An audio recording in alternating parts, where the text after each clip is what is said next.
जिक्र हलंदो है अज मुस्तफा जो हिते जिक्र हलंदो उन जी शफा जो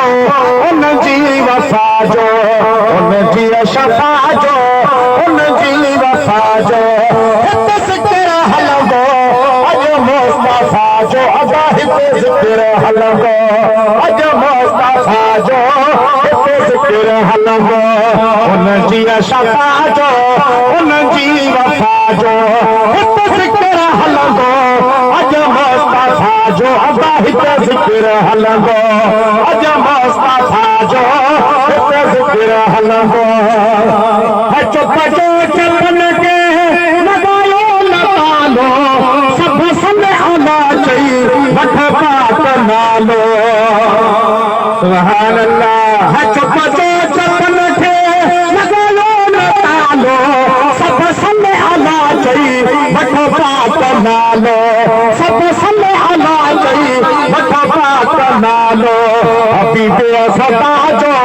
नूर अल्लाह ताजो हबीबे खुदा जो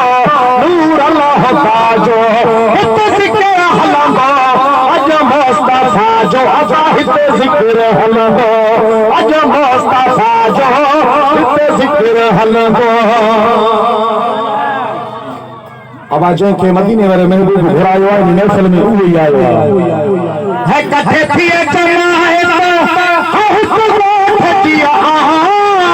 नहीं तारा पहुंचा घर घोट दिया है कथे थिए जमायत दिया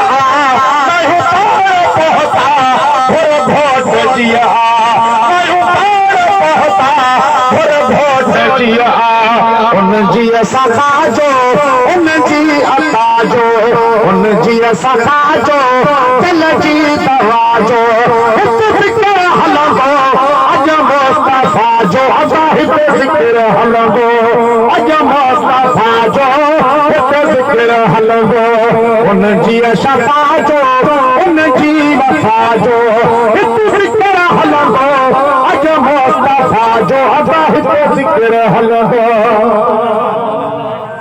है वॾी सिक सवे हो है भली भाव गोला कंदो माफ़ मौला महरन जालोला है वॾी सिक सवे हो भली भाव गोला कंदो माफ़ मौला महरन जालोला कंदो माफ़ मौला महरन जालोला शफा को जाजो बला गल ओला जो शफा को जाजो बला गल ओला जो हिते जिक्र हलंदो अज मुस्तफा जो अदा हिते जिक्र हलंदो अज मुस्तफा जो हिते जिक्र हलंदो रहमत चुको तो बराबर परसन बंद जा वठी विया तकरा न परसन है बराबर रहमत चुको तो बराबर परसन बंद जा वठी विया तकरा न परसन रब जी रज़ा जो अजर ऐं जज़ा जो रब जी रज़ा जो अजर ऐं जज़ा जो हिते जिक्र हलंदो अज मुस्तफा जो अदा हिते जिक्र हलंदो उन जी शफा जो उन जी वफा जो हिते जिक्र हलंदो अज मुस्तफा जो अदा हिते जिक्र हलंदो अज मुस्तफा जो हिते जिक्र हलंदो है जड़ी पाक महफिल है तहरीर ताज़ा असमिया में आयो लिखियो ताज़ा है जड़ी पाक महफिल तहरीर ताज़ा असमिया में आयो लिखियो ताज़ा असमिया में आयो लिखियो ताज़ा साईं आसमा जो उन जी अता जो हिते जिक्र हलंदो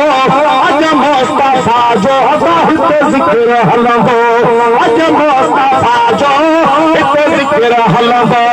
उन जी शफा जो उन जी वफा जो हिते जिक्र हलंदो अज मुस्तफा जो अदा हिते जिक्र zikir halando